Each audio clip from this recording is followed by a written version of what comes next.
Increased Russian military activity over the Baltic region has triggered concern from a top military chief. Vladimir Putin is preparing for a covert invasion of Europe.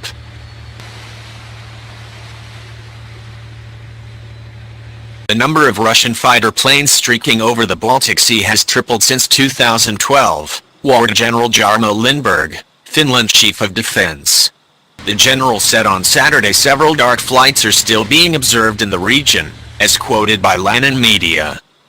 According to the army chief, the Russian planes have avoided contact with flight control crews, turned off their tracking transponders and flown without any flight plans.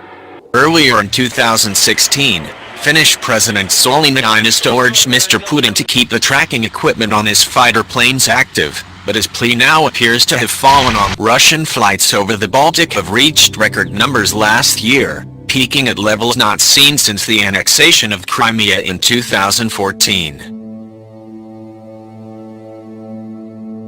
The alarming news comes off the back of reports Russia has been extending its military reach into northern Europe. Earlier in August last year, two Danish F-16s intercepted a Russian Tu-95 bomber, codenamed Bear, approaching dangerously close to Denmark's border.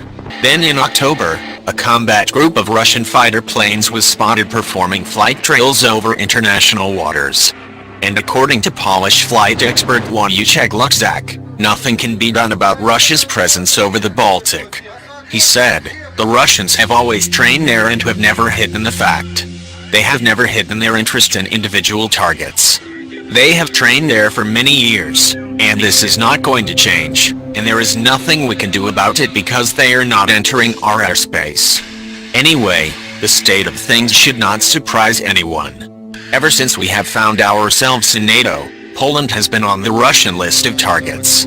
However, despite the increase in flight activity, General Lindberg noted the situation does not pose a direct threat to his country.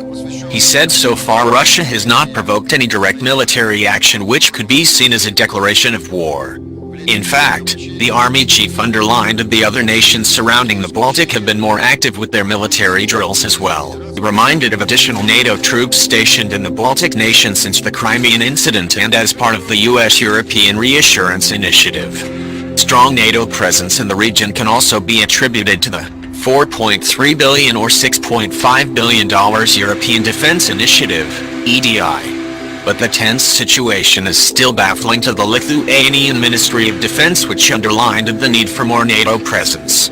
The ministry said last year, "The intensity of Russian air drills is baffling. Once again we can see the necessity for NATO patrol operations."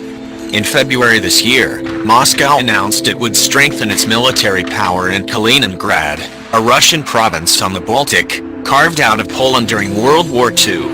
Vice Admiral Alexander Nosatow pledged to arm the region with new warships and additional planes and helicopters.